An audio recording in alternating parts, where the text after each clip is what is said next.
अब हम बात करते हैं कृषि के प्रकारों की, टाइप्स ऑफ एग्रीकल्चर। खेती के कितने प्रकार हैं, लेकिन उन प्रकारों में वर्गीकृत करने का आधार क्या है, जो क्लासिफिकेशन किया है वो किस बेस पे किया गया है।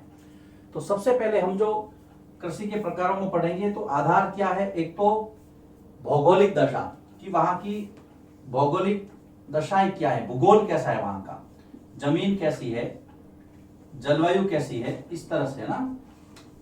एक तो भौगोलिक दशा, उसके बाद में जो उत्पादन हो रहा है उसकी डिमांड कैसी है, तो उत्पाद की मांग, जो प्रोडक्ट है वहां का, उत्पाद की मांग कैसी है उसके हिसाब से प्रोडक्शन होगा।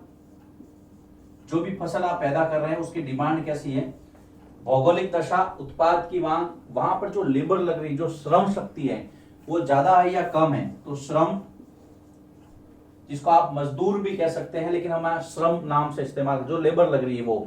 उसके बाद में जो प्रौद्योगिकी स्तर है वो कैसा है, प्रौद्योगिकी मतलब उसमें टेक्निकली जो है कितना स्ट्रांग है वो लेवल, ये सारी चीजें, उसमें कौन सी टेक्निक यूज की जा रही है, वहां पे जो क्रॉप्स आप ले रहे हैं उसका वाइड है या जो शॉर्ट प्रोडक्शन है वो, ये सब सारी चीजें, तो 4 चीजें हो गई। उसके आधार पे हम वर्गीकरण कर रहे हैं खेती का, खेती के प्रकार। देखिए, भौगोलिक दशा, उत्पाद की मांग, श्रम मतलब लेबर, मजदूर कितने लग रहे हैं, प्रौद्योगिकी स्तर, इन चारों आधारों पर अगर हम कृषि के प्रकार देखें तो 2 प्रकार हैं। सबसे पहला है निर्वाह खेती, और निर्वाह खेती के बाद में जो दूसरा है वो है वाणिज्यिक खेती। वाणिज्यिक खेती बहुत सरल है, स्पष्ट है, आपको कहीं भी कंफ्यूज होने की आवश्यकता नहीं है। अब सबसे पहले हम पढ़ते हैं निर्वाह खेती। निर्वाह खेती, देखिए निर्वाह का मतलब क्या होता है, निर्वाह का मतलब होता है अपना जीवन बसर करना, गुजारा कर लेना, इतना आपको उत्पादन करना है कि आपका परिवार आराम से काम चला सके, आपके परिवार के खाने लायक अनाज हो सके, उसको बाजार में बेचने की नहीं सोचे, निर्वाह करना, अपने जीवन का निर्वाह करना। तो निर्वाह खेती की विषय प्रश्न सीधा सीधा आता है, निर्वाह खेती से आप क्या समझते हैं, इसकी कोई 4 विशेषताएं बताइए। तो सबसे पहले तो निर्वाह खेती जो है वो किसके लिए, कि परिवार की आवश्यकताओं को पूरा करने हेतु, परिवार की जो नीड्स है, परिवार की आवश्यकताएं पूरी हो जाती है ना। इसमें इतना ही प्रोडक्शन होता है कि आपके परिवार के लिए काफी है, बाकी बेचने की मत सोचिए आप। तो आपके परिवार की खाने लायक अनाज जिस खेती में हो सकता है वो निर्वाह खेती है। उसके बाद में आगे चलते हैं हम कि इसके अंदर जो खेती की जाती है वो पारंपरिक तरीके से खेती की जाती है, जो पुराने समय से हल बैल वगैरह है उससे। तो पारंपरिक तरीके से खेती की जाती है। ये दूसरी इसकी विशेषता। पहली है निर्वाह खेती में परिवार की आवश्यकताएं पूरी होती हैं। फिर दूसरा है जो ट्रेडिशनल एग्रीकल्चर है, जिसके अंदर हल बैल वगैरह थे, पुराने, नई तकनीक का इस्तेमाल नहीं है, वो होता है। तकनीक है भी तो बहुत लो लेवल की है, निम्न स्तरीय तकनीक का प्रयोग, निम्न स्तरीय तकनीक, ज्यादा से ज्यादा आप ट्रैक्टर वगैरह यूज कर लेंगे, उसके अलावा और ज्यादा कुछ नहीं। तो निम्न स्तरीय तकनीक का प्रयोग किसमें, निर्वाह खेती में किया जाता है, क्योंकि ये बहुत कम क्षेत्र में की जाती है। और देखिए चौथा जो है इसका 3 में चौथा यहां लिख रहा हूं, चौथी विशेषता क्या है निर्वाह खेती की। एक तो इसके अंदर पैसा कम लगाना है, मतलब कम पूंजी, तो कम पूंजी हो गया। फिर बड़ा भूखंड नहीं तो छोटा भूखंड, यहां पे मैं कॉमा करके लिख रहा हूं, देख लो, छोटा भूखंड। फिर कम श्रम, कम श्रम से मतलब या तो परिवार के लोग काम करेंगे या 1-2 मजदूर आप बाहर से ले आओगे, इसके अलावा नहीं, पहले तो बाहर से लाते ही नहीं, परिवार के लोग ही काम कर लेते हैं। तो कम पूंजी, छोटा भूखंड और कम श्रम लगता है, कम श्रम लगता है। तो ये है निर्वाह खेती की विशेषता। बहुत सिंपल है, देखिए कैसे। एक तो इससे परिवार की आवश्यकताएं पूरी होगी, पारंपरिक तरीके से खेती की जाती है, हल बैल से। तकनीक का इतना अच्छा इस्तेमाल नहीं होता है। फिर कम पूंजी लगती है, कम जमीन पे होती है और कम श्रम लगता है, सब कम ही कम है। ये है निर्वाह खेती की विशेषताएं। सिंपल सा है, कोई आपको टेंशन लेने की जरूरत नहीं है। हम पढ़ रहे हैं कृषि के प्रकार और पहली हमने देखी है निर्वाह खेती। अब बेटा निर्वाह खेती के भी यहां पर दो प्रकार बताए गए हैं, एक है गहन निर्वाह और एक है आदिम निर्वाह। अब देखिए क्या होता है। सबसे पहले हम बात करते हैं गहन निर्वाह। गहन निर्वाह खेती में भी दो प्रकार है। सबसे पहला है आपका गहन निर्वाह। अब आप कहोगे सर ये निर्वाह से गहन निर्वाह क्या है, तो निर्वाह खेती को आपको थोड़ा सा विस्तार देना है। यहाँ पर निर्वाह खेती से थोड़ा सा अच्छा, कैसे, थोड़ा गहन है ये। निर्वाह तो है लेकिन थोड़ा सा इससे आगे बढ़ते हैं। तो गहन निर्वाह में क्या है, छोटा भूखंड लेकिन साधारण औजार और अधिक श्रम। ध्यान रखना, गहन निर्वाह खेती में क्या होगा, छोटा भूखंड, साधारण औजार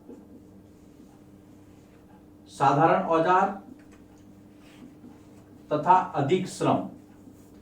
यहां पर ज्यादा लोग काम कर सकते हैं लेकिन फिर भी ज्यादा विस्तार नहीं है खेती का।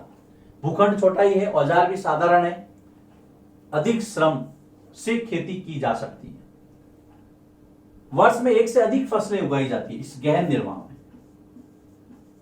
वर्ष में एक से अधिक फसलें उगाना, ये इसकी विशेषता है गहन निर्वाह की। निर्वाह का ही विस्तार है, थोड़ा सा आपको विस्तार देना है निर्वाह खेती का, तो गहन निर्वाह समझ जाएंगे आप। कौन कौन सी फसलें, जैसे कि चावल है, ज्यादातर हमारे खाने के लिए, जैसे चावल, धान, गेहूं, मक्का, तिलहन है जिससे तेल वगैरह निकलता है, दलहन, दालें हैं, ऐसी फसलें। तो देखिए क्या क्या है, चावल,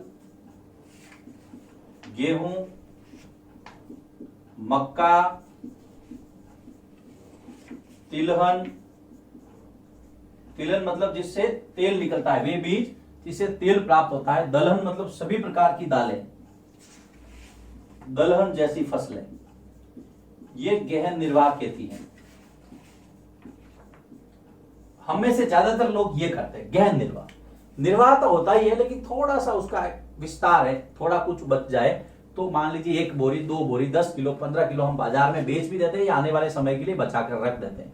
ये है, तो ये है आपके देखिए निर्वाह खेती का पहला, इसके अंदर हो गया। निर्वाह के अंदर पहला है गहन निर्वाह। गहन निर्वाह में भूखंड छोटा है, वही साधारण औजार है और अधिक श्रम है, लेकिन साल में एक से अधिक फसलें ली जाती है। कौन कौन सी फसलें मुख्य हैं, चावल है, गेहूं है, मक्का, तिलहन और दलहन जैसी फसलें। तो लगभग ये एक ही है।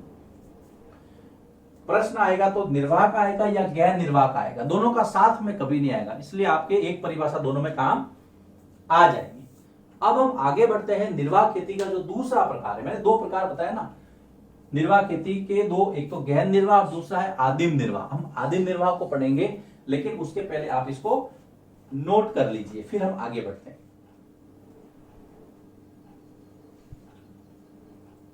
अब हम गहन खेती के दूसरे प्रकार आदिम निर्वाह के बारे में बात करेंगे, लेकिन आदिम निर्वाह भी 2 प्रकार में है, स्थानांतरित और चलवासी। आदिम का मतलब जो पुराने समय से चली आ रही है, आदिवासी से ले सकते हैं हम, जो मूल निवासी थे वो इस तरह की खेती करते थे। उसके बाद में है चलवासी। स्थानांतरित खेती के बारे में आप हिस्ट्री के उस चैप्टर में पढ़ चुके हैं, आदिवासी दिकू वाले चैप्टर में, तो आपको ज्यादा यहाँ समझने में प्रॉब्लम नहीं होगी। आदिम निर्वाह जो मूल निवासी थे, आदिवासी थे, वो लोग जो करते थे। अब देखिए स्थानांतरित खेती, इसके अंदर सबसे पहले हम लेते हैं स्थानांतरित खेती। इसके बारे में आप काफी पढ़ चुके हैं, तो इसमें आपको ज्यादा समस्या आएगी नहीं। और वैसे भी ये चैप्टर बहुत आसान है, अभी तक मुझे नहीं लगता कि कोई ऐसी चीज है जो डिफिकल्ट लग रही है, क्योंकि सारी चीजें हमारे से जुड़ी हुई है। सॉरी, आगे चलते हैं। स्थानांतरित खेती की कहां जाती है, एक तो आपके जो भारी वर्षा वाले क्षेत्र है, भारी वर्षा और वनस्पति जहां पे बार बार उग जाती है, तीव्र पुनर्जनन होता है उनका, है ना। तो देखिए स्थानांतरित खेती कहां होती है, एक तो भारी वर्षा वाले क्षेत्र, भारी वर्षा तथा वनस्पति के तीव्र पुनर्जनन वाले क्षेत्र, भारी वर्षा तथा वनस्पति के तीव्र पुनर्जनन वाले क्षेत्र, पुनर्जनन मतलब जहां पे वनस्पति बार बार उग जाती है, इसका मतलब या तो वहां पे वर्षा ज्यादा होगी और पानी भी ज्यादा होगा, तो वर्षा के साथ में धूप भी ज्यादा होगी, तो उष्ण कटिबंधीय वाले जो क्षेत्र है, आगे हम उसकी चर्चा करेंगे। तो आपको यह समझना है कि स्थानांतरित खेती कहां पे की जाती है, जहां पर ज्यादा वर्षा होगी और वनस्पति बार बार उगेगी, तीव्र पुनर्जनन उन क्षेत्रों में। अब होता क्या है, सबसे पहले यहां पर वृक्षों को काटकर जलाया जाता है और भूखंड को साफ किया जाता है। ये देखिए, सबसे पहले वृक्षों को काटकर तथा उसके बाद में क्या होता है, जलाकर भूखंड अर्थात जमीन के टुकड़े को साफ किया जाता है। यह आप चीज पहले पढ़ चुके हैं, भूखंड को साफ किया जाता है। हम बात कर रहे हैं स्थानांतरित खेती की, जिसको आप शिफ्टिंग कल्टीवेशन भी कहते हैं। अब यहां पर देखिए, आपने वृक्षों को काटा है, वनस्पति को काटा है और फिर जलाया है और भूखंड को साफ किया है। तो काटने और जलाने की जो गतिविधि है उसको हम कहेंगे कर्तन और दहन, इसीलिए इसको कर्तन व दहन खेती भी कहते हैं। कर्तन मतलब काटना, दहन मतलब जलाना, slash and burn, slash and burn cultivation या एग्रीकल्चर जो भी आप कहें, स्लैश एंड बर्न कर्तन और दहन। वृक्षों को काटकर जला दिया आपने, भूखंड को साफ किया, जो राख बनी उस राख को मिट्टी में मिलाया, जो कि खाद का काम करती है। तो राख को मिट्टी या मृदा में मिलाया जाता है, जो कि खाद का काम करती है। बीजों को आपको पता है बिखेरा जाता है, बोया नहीं जाता है, जिसको बिखेर कहते हैं। वो मैंने पहले आपको हिस्ट्री जब पढ़ाई थी 5वां चैप्टर, उस समय बता दिया था। तो जो राख है उसको आप क्या करेंगे, राख को मिट्टी में मिलाएंगे और ये राख जो है वो खाद का काम करेगी। अब इसमें कौन कौन सी फसलें इसके अंदर मुख्य रूप से ली जाती है, तो जो कंद वाली फसलें, उसके अलावा मक्का है, मक्का, रतालू, आलू, कसावा जैसी जो फसलें हैं। तो देखिए, मक्का मोटा अनाज है, रतालू, आलू, कसावा आदि फसलें ये उगाई जाती है। कसावा जैसी फसलें इस प्रकार की खेती में मुख्य रूप से उगाई जाती हैं। स्थानांतरित खेती की बात कर रहे हैं, तो यहां तक कोई प्रॉब्लम नहीं होनी चाहिए आपको। फसलों के नाम भी हैं। फसल जब प्राप्त होगी तो उसके बाद में उस जमीन को कुछ समय के लिए परती छोड़ दिया जाता है, मतलब वहां पर खेती नहीं होती है, ताकि जमीन फिर से अपनी उर्वरक क्षमता जो वो वापिस फर्टाइल बन जाए, उपजाऊ बन जाए। तो यहां पर देखिए, फसल प्राप्ति के बाद, फसल प्राप्त जब आप कर लेते हैं, फसल प्राप्ति के बाद जमीन को कुछ समय के लिए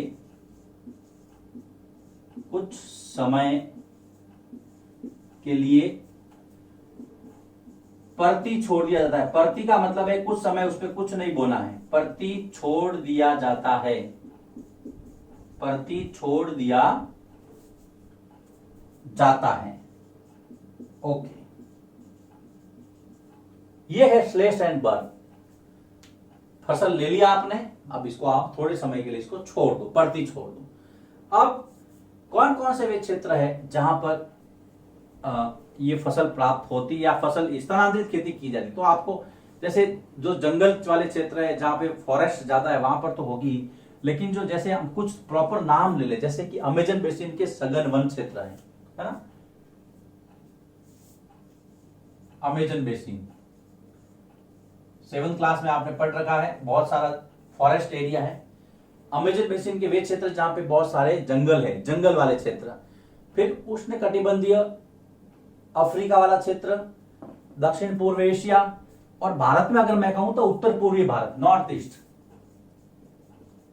ये कुछ आपको क्षेत्र याद रखने हैं, उत्तर पूर्वी भारत।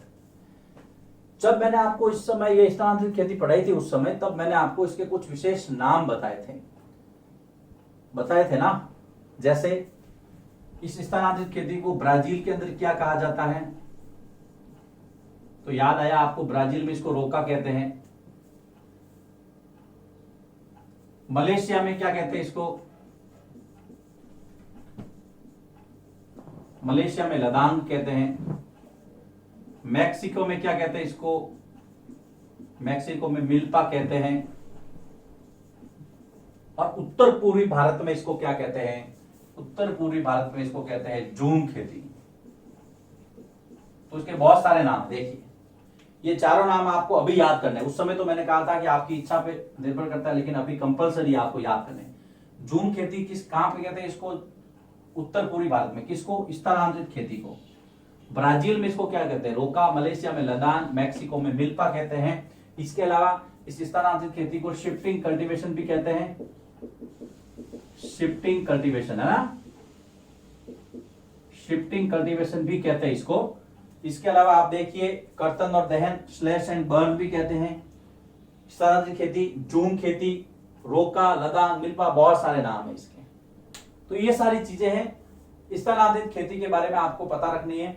अब हम इसको आगे बढ़ाते हैं और जिक्र करते हैं आदिम निर्वाह का एक प्रकार, चलवासी पशुचारण, जिसमें ज्यादा कुछ नहीं है, सिर्फ 2 बातें हैं, लेकिन मैं बताऊंगा आपको, इसको नोट कीजिए, इसके बाद में हम आगे बढ़ेंगे। अब हम बात करते हैं निर्वाह खेती के एक और प्रकार, चलवासी पशुचारण की। चलवासी पशुचारण में क्या होता है कि जो पशुओं को चराने वाले हैं वो अपना स्थान आगे से आगे बदलते रहते हैं, क्योंकि जलवायु विशेष में वहां पर उनको पानी और चारे की उपलब्धता नहीं होती है। आप अपने आसपास में देख सकते हैं, अगर पश्चिम राजस्थान की मैं बात करूं तो रायका समुदाय अपने मवेशियों को लेकर के एक स्थान से दूसरे स्थान पर जाता है। अगर कुल्लू का गद्दी समुदाय देखें या कश्मीर का बकरवाल समुदाय, जिसके बारे में आप पहले पढ़ चुके हैं। अब देखिए इसके अंदर होता क्या है, जो जो पशु चारक है वो अपने पशुओं के साथ चारे और पानी की तलाश में एक स्थान से दूसरे स्थान पर घूमते हैं। इसको इस तरह से लिख सकते हैं आप बहुत सरल शब्दों में कि पशु चारक या पशुपालक, पशु चारक ही लिखिए क्योंकि चराते रहते हैं वो। पशु चारक अपने समुदाय या पशुओं के साथ में ना, पशु चारक अपने पशुओं के साथ चारे व पानी के लिए, पशुओं के लिए चारे के लिए, चारे और पानी की तलाश में या पानी के लिए एक स्थान से दूसरे स्थान पर घूमते हैं। यह आपने पहले भी पढ़ रखा है हिस्ट्री में, और यहां पर आपका इस तरह से इस चैप्टर का इस टॉपिक का रिवीजन हो रहा है। एक तरह से चलवासी पशुचारण में पशुपालक समुदाय अपने पशुओं के साथ चारे और पानी के लिए एक स्थान से दूसरे स्थान पर घूमते हैं, लेकिन उनकी निश्चित जगह होती है कि राजस्थान को छोड़ के मालवा मध्य प्रदेश जाएंगे, मध्य प्रदेश से वापस राजस्थान आएंगे। वो भटकना नहीं पड़ता, उनको फिक्स पता होता है कि हमें वहां पे जाना है। ऐसा इसलिए होता है क्योंकि जो जलवायुगत परिस्थितियां हैं वो उनके अनुकूल नहीं होती है। मान लो गर्मी है तो गर्मियों में वहां पर उनको पानी नहीं मिलता है, तो इसलिए वो ऐसी जगह पर जाते हैं जहां पे पानी होगा। तो जलवायुगत परिस्थितियां जो है वो उनको ऐसा करने के लिए बाध्य करती हैं।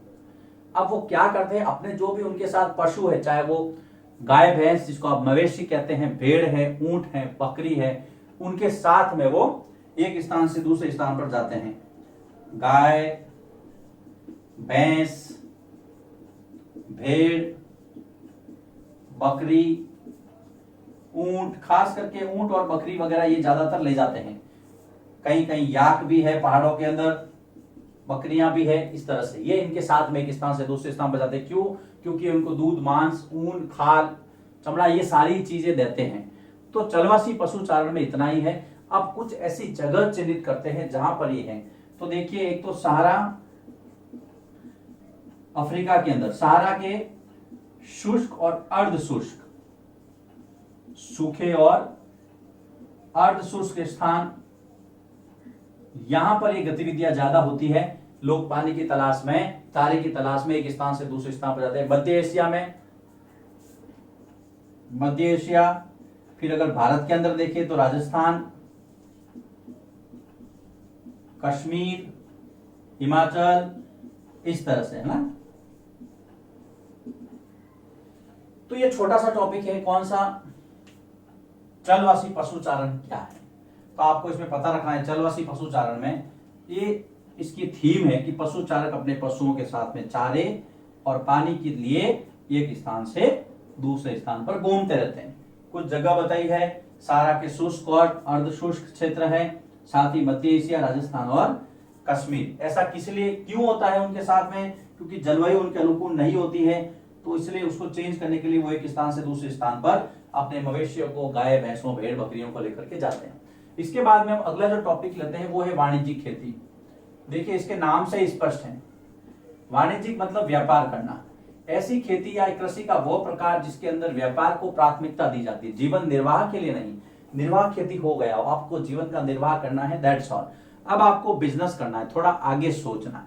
तो इसके अंदर आप लिखेंगे कि फसल का उत्पादन और पशुपालन जब व्यापारिक उद्देश्य से किया जाता है, फसल का उत्पादन, फसल या फसलों लिख सकते हैं आप, फसलों का उत्पादन तथा पशुपालन करने का उद्देश्य क्या हो, व्यापारिक हो। फसलों का उत्पादन तथा पशुपालन जब व्यापारिक उद्देश्य से किया जाता है, व्यापारिक उद्देश्य से किया जाता है, यह आपको ध्यान में रखना है। पहले जीवन के निर्वाह के लिए था, लेकिन अब बिजनेस के लिए। अब इसकी विशेषता क्या है, देखिए बहुत छोटे छोटे शब्दों में, बड़े भूखंडों पर की जाने वाली खेती, बड़े भूखंड, मैं शॉर्ट में लिख रहा हूं, आपको इसको समझना है। वो छोटे भूखंड में था, ये बड़े भूखंड, मतलब यहाँ पर खेतों का आकार ज्यादा बड़ा होगा, कृषि का जो भूमि है उसका साइज है वो बड़ा होगा। इसके बाद में अधिक पूंजी निवेश, ज्यादा पैसा आपको यहाँ पे लगाना पड़ेगा क्योंकि आपको व्यापार करना है, तो अधिक पूंजी निवेश। उसके बाद में उच्च तकनीक, जो टेक्नोलॉजी है वो आपको अच्छी इस्तेमाल करनी है, तभी तो ज्यादा आपके प्रोडक्शन होगा। उच्च तकनीक का इस्तेमाल, उच्च तकनीक, अधिक श्रम, मजदूर आपको ज्यादा लगाने पड़ेंगे, तो यहां पर हो गया अधिक श्रम।